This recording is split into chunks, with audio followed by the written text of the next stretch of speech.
যুগে যুগে এরকম স্টার হয় না, কিন্তু জেমস ভাইয়ের মতো আরেকটা স্টার, রক স্টার কিন্তু আমরা হুট করে চাইলেই পাবো না। তো একজন শাকিব খান আসলে হয়ে উঠতে হয়। এই শুনছেন এটা কি হয়েছে, আপনি এটা কেন করলেন, মানে হয় না যে ও গ্যাঞ্জাম সংক্রান্ত কোনো ডিপার্টমেন্ট থাকলে সেটাও হ্যান্ডেল করবে। আমি বাংলাদেশে আমার কাছে মনে হয় যে ভ্যালুজ, সততা এবং নিয়মানুবর্তিতা এই ব্যাপারগুলোর প্রতি একটু ফোকাসড হতাম। নায়ক নায়িকা বা তারকার নাম আমি জানাবো, সেই নায়ক নায়িকাকে আপনি স্পেসিফিক কোন পদ দিতে চান সেটা আমায় জানাতে হবে। সাপোজ ধরুন কোথাকার পদ, আমরা একটু দেশ নিয়ে কথা বলি। আচ্ছা আচ্ছা, ধরুন আমি কিছু নায়ক নায়িকার নাম বলবো, আপনি একটা মন্ত্রণালয়ে কাজ করছেন বা আপনি দেশের প্রধানমন্ত্রী, আপনি ওই পদগুলোকে কি পদ দিতে চান? হ্যাঁ, কারা হতে পারে? ওকে, সবার আগে আমরা সাকিব খানে যাই। সাকিব খান কোন মন্ত্রণালয়ে দিতে চান, কোন পদ? ওনার জন্য মানে he is our flag bearer of our mainstream film cultural, নিশ্চয়ই এরকম একটা জায়গা ওরা তো লিড করা উচিত যদি উনি করতে চান। আমরা দেখছি সাকিব খানকে নিয়ে এককালে অনেক ট্রোলিং করা হতো, কিন্তু এখন তার কাজগুলো খুব ম্যাসমারাইজিং, অনেক সুন্দর কাজ করছে। এই যে তার জার্নিটা এভাবে লেগে থাকা বা উঠে আসা, আপনি এই বিষয়টাকে কিভাবে দেখেন? স্যালুট করি ওনাকে, এবং উনি যা করে দেখিয়েছেন এটা এত সহজে হয় না। এটা যুগে যুগে এরকম স্টার হয় না, কিন্তু মানে আমরা কিন্তু জেমস ভাইয়ের মতো আরেকটা স্টার, রক স্টার কিন্তু আমরা হুট করে চাইলেই পাবো না, কিন্তু হয়ে ওঠে না।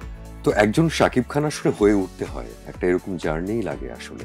আরেকজন কালকে থেকে আসলেই সেই জায়গাটা পাবে না আসলে। এবং উনি যেটা করেছেন, যেভাবে লেগে থেকেছেন, যত ট্রোল সহ্য করেছেন, উনি এখন যা পাচ্ছেন তার থেকে অনেক বেশি ডিজার্ভ করেন। এবং উনি যে পরিমাণ ডেডিকেটেড কাজের প্রতি, আমি যা শুনেছি বা যা জানি, স্যালুট করার মতো। বাহ, আমরা আবার পুরোনো টপিকে চলে যাই। প্রিয়ন্তী উর্বি।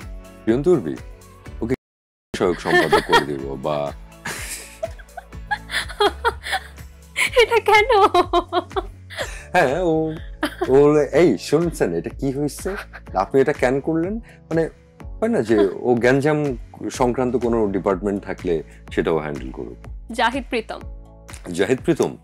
জাহিদ প্রীতমকে আমি প্রেম এবং ভালোবাসা মন্ত্রণালয় দিতে চাই। তৌসিফ ভাইয়া। তৌসিফ এ ভেরি ডিসেন্ট গাই, ওকে দিতে হবে স্বরাষ্ট্র, তাহলে সব ঠিক করে ফেলবে। অপু বিশ্বাস কালচারাল তো দিয়ে ফেলছি, ওটা শাকিব খান হোল্ড করছেন। অপু বিশ্বাস কি পেতে পারেন? প্রাণী সম্পদ বিষয়ক দিয়ে যেতে পারে। বেশ ভালো। আমরা যদি দেখতে চাইতাম যে আমাদের দেশের প্রধান উপদেষ্টা বা প্রধানমন্ত্রী আপনি, এবং আপনি তবে দেশের জন্য কি কি পরিবর্তন আনতেন যেটা দেশে দরকার?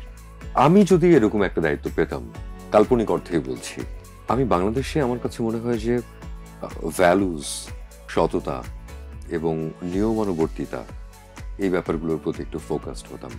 একটা হচ্ছে যে কোনো ক্ষতি যখন আমাদের হওয়ার শুরু করে, আমরা বলি না যে পচন সবসময় মাছের মাথায় হয়, তারপরে আস্তে আস্তে সেটা ছড়াতে থাকে।